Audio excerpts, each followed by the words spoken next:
इस वीडियो में हम लोग कुछ क्वेश्चंस देखेंगे जो कि बोर्ड के लिए बहुत ज्यादा जरूरी नहीं है बट कॉम्पिटिशन्स में बहुत आते हैं। एंट्रेंस एग्जामिनेशन में ये इस तरह के क्वेश्चंस बहुत फ्रीक्वेंटली आते हैं, तो कुछ क्वेश्चंस ऐसे भी हम लोग देखते हैं। एच सी वर्मा का यह क्वेश्चन है, a block of mass m is pulled on a smooth horizontal table by a string making an angle with the horizontal as shown in the figure। एक टेबल के ऊपर एक ब्लॉक रखा हुआ है मास m का, उसमें एक रस्सी भी बंधी हुई, आदमी उसको कोई रस्सी को पकड़ करके खींच के ले जा रहा है। तो एंगल बन रहा है, यहाँ पे हॉरिजॉन्टल से एक एंगल बन रहा है जिस एंगल का मेजरमेंट थीटा दिया है। If the acceleration of the block is a, अब इस फोर्स के कारण कांस्टेंट स्पीड से नहीं चल रहा है ब्लॉक, एक्सेलरेशन दिया हुआ है ए, एक्सेलरेशन ए है ब्लॉक का, किस डायरेक्शन में एक्सेलरेशन होगा? ऑफ कोर्स हॉरिजॉन्टल डायरेक्शन में होगा। स्ट्रिंग के डायरेक्शन में एक्सेलरेशन नहीं हो सकता है, स्ट्रिंग के डायरेक्शन में एक्सेलरेशन नहीं हो सकता है, एक्सेलरेशन सिर्फ और सिर्फ हॉरिजॉन्टल डायरेक्शन में हो सकता है। Find the force applied by the string and by the table on the block. क्या समझ में आ रहा है? फ्री बॉडी डायग्राम अब बहुत जरूरी है। यह मास m हम लोग का है, मास m है, इसका फ्री बॉडी डायग्राम के बिना यह क्वेश्चन नहीं बन सकता है। टेंशन जो है कुछ इस डायरेक्शन में लग रहा है ना, टेंशन इस डायरेक्शन में लग रहा है। वेट इसका किस डायरेक्शन में लगेगा? नीचे की तरफ लगेगा, इस डायरेक्शन में। एंड नॉर्मल फोर्स किस डायरेक्शन में लगेगा? ऊपर की तरफ लगेगा। नॉर्मल फोर्स, तीनों फोर्सेस को अब मैं लिखता हूं। नीचे की तरफ जो वेट लग रहा है क्या होगा? कैपिटल M है इसका मास, तो capital M into g, weight of the object. ये हम लोग का ऑब्जेक्ट है मास M का, और इस डायरेक्शन में क्या लग रहा है? टेंशन। ठीक है, अब टेंशन को दो पार्ट में हम लोग रिजॉल्व कर सकते हैं। हॉरिजॉन्टल पार्ट मैं ग्रीन कलर से इसको ड्रॉ कर रहा हूं। टेंशन का दो पार्ट में जब रिजॉल्व कर देंगे तो पहला पार्ट को मान लो क्या है, मानना नहीं है, एक्चुअली दिया हुआ है। एक इस डायरेक्शन में आएगा एंड दूसरा ग्रीन कलर से मैं ड्रॉ करता हूं, एक वर्टिकली अपवर्ड्स डायरेक्शन में आएगा। ठीक है ना, ब्लैक से नॉर्मल पर ड्रॉ किया है एंड टेंशन को रिजॉल्व किया है मैंने ग्रीन कलर से। तो ये क्या होगा? टी। यह एंगल अगर थीटा है, T cos theta horizontal direction में होगा, वर्टिकल डायरेक्शन में क्या होगा? T sine theta. और कोई फोर्स है क्या ऑब्जेक्ट के ऊपर? डिसाइड करना है, फ्री बॉडी डायग्राम बनाना है। बिना फ्री बॉडी डायग्राम के क्वेश्चन में कुछ नहीं होगा। डायग्राम कुछ इस तरह का बन रहा है, वेट ऑफ द ऑब्जेक्ट नीचे की तरफ लगेगा, लगना ही लगना है। फोर्स, नॉर्मल फोर्स ऊपर की तरफ लगेगा, opposite to the weight of the object. इस डायरेक्शन में नॉर्मल फोर्स लग रहा है ऑब्जेक्ट के ऊपर।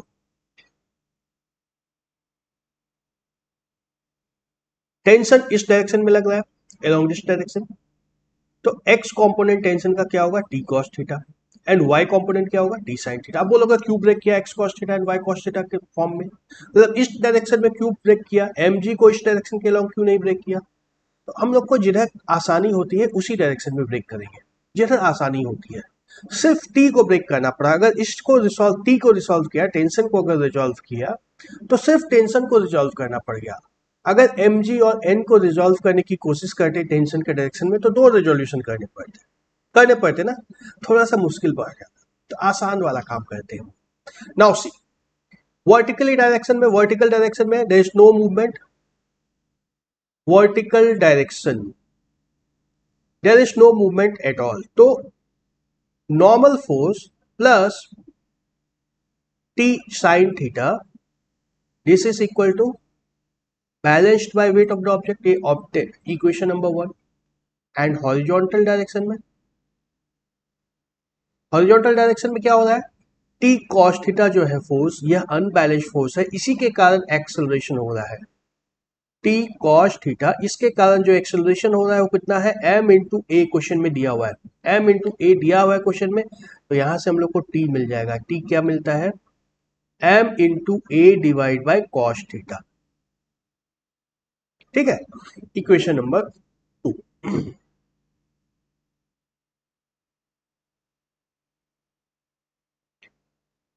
ओके, इक्वेशन नंबर 2 से t की वैल्यू को यहां पे सब्स्टिट्यूट करेंगे तो हमें n भी मिल जाएगा। क्या मिलेगा? n is equal to M G minus T sine theta होगा, एंड टी की जगह मैं ये लिख देता हूं m into a in divide by cos theta into sine theta, that is equal to m bracket के अंदर g minus a tan theta.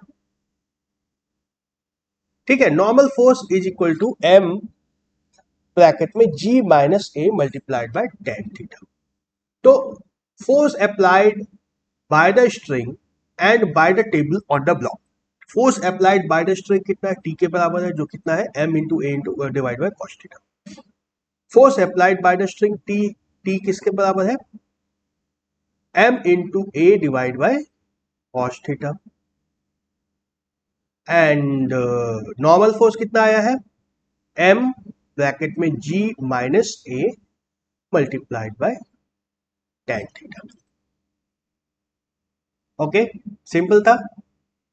Yes, ये पहला क्वेश्चन था, यह सिंपल था। अब आगे क्वेश्चंस और कॉम्प्लिकेट होते जाएंगे एंड बहुत कॉम्प्लिकेट होने वाले क्वेश्चंस।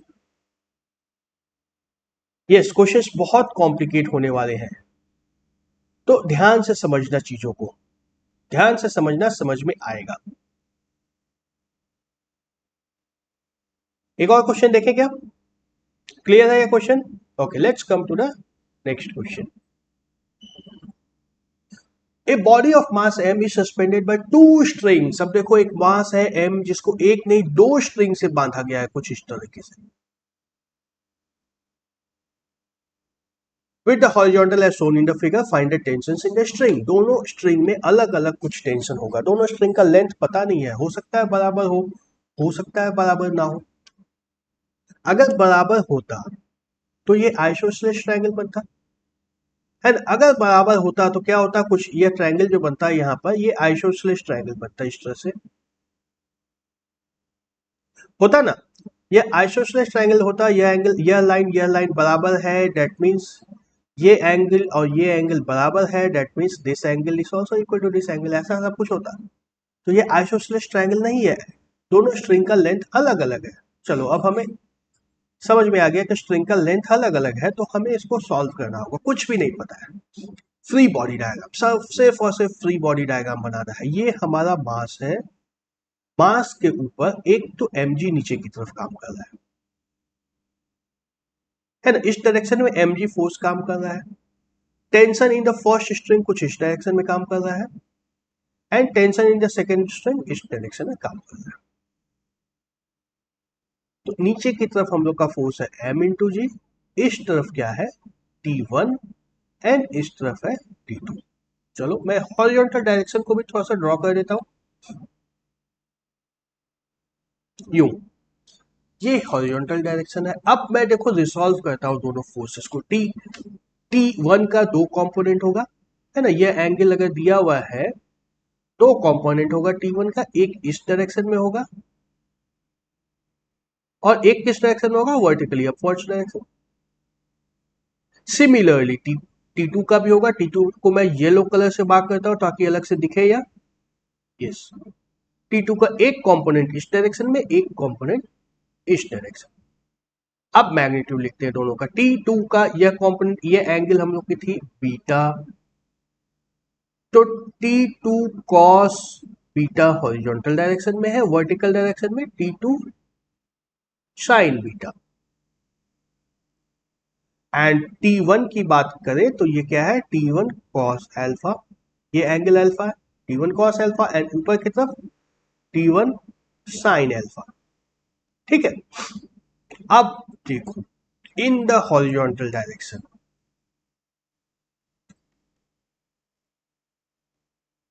हॉरिजॉन्टल डायरेक्शन में क्या हो रहा है, इन हॉरिजॉन्टल डायरेक्शन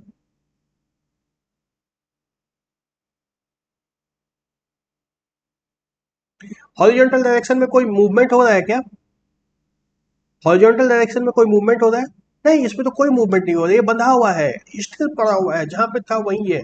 ना हॉरिजॉन्टल में कोई मूवमेंट है, ना वर्टिकल में कोई मूवमेंट है। तो हॉरिजॉन्टल में कोई मूवमेंट नहीं है का मतलब ये फोर्स एंड ये फोर्स दोनों एक दूसरे को बैलेंस आउट कर रहे हैं, बैलेंस आउट कर रहे हैं, यानी कि T2 cos beta is equal to T1 cos alpha.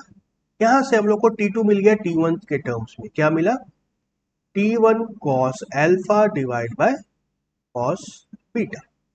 ये एक वैल्यू हमें मिल गई है। अभी T1 की वैल्यू हमें नहीं पता है, T1 की वैल्यू निकालेंगे तब हमारा क्वेश्चन सॉल्व होगा। सेकेंड, वर्टिकल डायरेक्शन में क्या होता है? वर्टिकल डायरेक्शन में जो है T1 sign alpha plus T2 sign beta, ये दोनों मिलकर के mg को बैलेंस कर रहे हैं। mg को बैलेंस कर रहे हैं, T2 की वैल्यू मैं यहां से डाल देता हूं। T1 कॉमन निकल गया, sine alpha plus sine beta multiplied by cos alpha divide by cos beta, this is equal to mg। ठीक है, T1 multiplied by sine alpha plus ये sine beta by cos beta, tan beta होगा, cos alpha tan beta is equal to m into G. यहां से T1 हम लोग को मिल गया। क्या मिला? T1 is equal to m into g divide by, in fact इसको एलसीएम ले लो तो ज्यादा अच्छा रहेगा। लेट्स से अच्छा भी ले लेते हैं, sine alpha into cos beta plus cos alpha into sine beta, and नीचे में क्या बचेगा हम लोग का? Cos beta, that is equal to M g cos beta divide by, नीचे साइन अल्फा प्लस बीटा है, sine of alpha plus beta, and इस वैल्यू को जब यहां पे डाल देंगे तो T2 क्या मिलेगा? T2 is equal to M g cos beta cancel हो जाएगा, नीचे का कॉस बीटा ऊपर का कॉस बीटा कैंसिल हो जाएगा, cos alpha divide by sine of alpha plus beta. Okay, कितना कुछ लग गया इसमें? ये सिंपल सिंपल क्वेश्चंस है जिसमें इन कॉन्सेप्ट सारे लग रहे हैं। इसमें कॉन्सेप्ट समझ में आ गया तो कुछ भी नहीं है, कॉन्सेप्ट नहीं समझ में आया तो बनने का कोई चांस ही नहीं है। ये दोनों तरह से है, कॉन्सेप्ट समझ में आ गया तो कुछ नहीं रखा है, कॉन्सेप्ट नहीं समझ में आया है तो बनने का कोई चांस नहीं है। एक और क्वेश्चन देखते हैं इस वीडियो में हम लोग। Two bodies of mass m1 and m2 are connected by a light string going over a smooth light pulley at the end of an incline. Diagram कुछ इस तरह का बना हुआ है। एक इंक्लाइन प्लेन है, उसके ऊपर एक मास m धागे से लटका हुआ है, धागा एक पुल्ली के ऊपर जाता है, पुल्ली इधर दूसरे एंड पे धागे पे एक दूसरा मास m1 रखा हुआ है। m1 lies on the incline and m2 hangs vertically, यही दिया हुआ है, m2 hangs vertically, m1 lies on the incline, the system is at rest। ठीक है, system is at rest. Find the angle of the incline and the force exerted by the incline on the mass m1। System is at rest. ठीक है, तो सबसे पहले m2 का free body हम लोग को दोनों का बनाना है, m1 का भी बनाना है, m2 का भी बनाना है। पहले m2 का बनाते हैं, चूंकि m2 आसान है। m2 पे कौन कौन से फोर्सेस लग रहे हैं? नीचे की तरफ लग रहा है m2 इंटू जी, ऊपर की तरफ क्या लग रहा है? Tension in the string, tension in the string, and नीचे की तरफ m2 इंटू जी। ठीक है, एंड यहां से हमें सीधा सीधा मिल गया T is equal to m2 into G. क्यों? Because system is at rest, question में दिया हुआ है सिस्टम इज एट रेस्ट, तो हमें टेंशन की वैल्यू तो सीधे सीधे पता चल चुकी है। अब m1 के ऊपर आओ,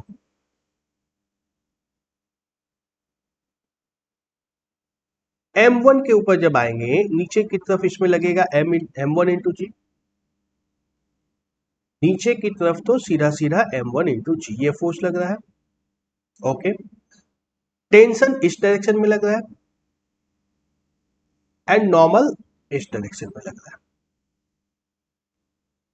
चलो, ये है हमारा m1 इंटू जी, यह है t, और ये है नॉर्मल।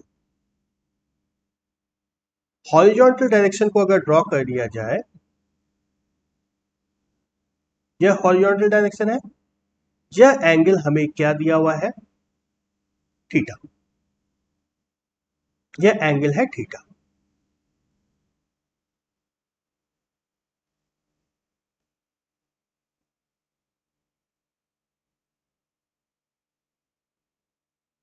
तो system is at rest, system rest पर है तो इसका मतलब क्या है, टी जो ये इस डायरेक्शन में जो फोर्स लग रहा है, टेंशन के डायरेक्शन में जो फोर्स लग रहा है, इसको कोई ना कोई तो बैलेंस कर रहा है, कहीं ना कहीं तो ये बैलेंस हो रहा है, बिना बैलेंस हुए तो काम नहीं बनेगा।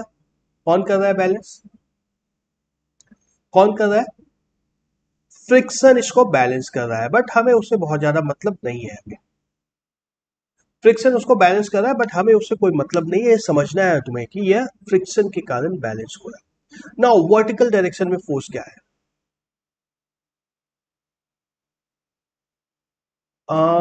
लेट्स से हियर,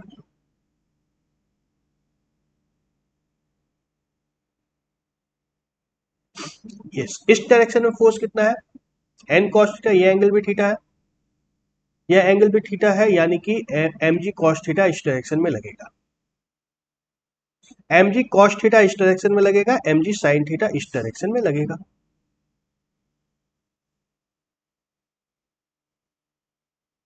है ना। तो N is equal to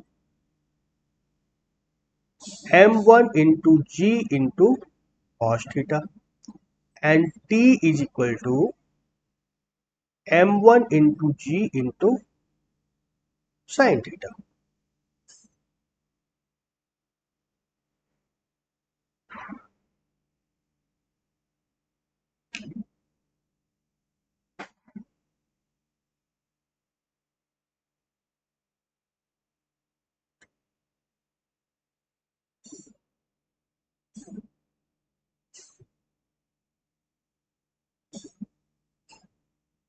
okay, okay यहां तक आ रहा है। एंड देन देखो हमें क्या है, t की वैल्यू दी हुई है m2 इंटू जी, तो this is equal to m2 into G, यहां से हम लोग को थीटा की वैल्यू मिल जाएगी। साइन थीटा क्या आएगा, साइन थीटा क्या आएगा, जी और जी कैंसिल हो जाएगा, m2 divide by m1, that is theta is equal to sine inverse m2 divide by m1। क्या निकालना था, और find the angle of the incline and the force exerted by the incline on the mass m1, force exerted by the incline on the mass m1 ये किसके बराबर होगा, n के बराबर होगा, n के बराबर होगा तो ये कितना हुआ, ये m1 into g into cos theta. Okay, okay that's the answer of this question, और कुछ नहीं है, इतना ही है इसमें। चाहो तो सी थीटा की वैल्यू यहाँ पे, cos थीटा की वैल्यू यहाँ पे सब्स्टिट्यूट कर सकते हो, चाहो तो ऐसा कर भी सकते हो, नहीं भी कर सकते हो, तुम्हारे ऊपर है। ओके, और क्वेश्चंस हम लोग नेक्स्ट वीडियो में देखेंगे।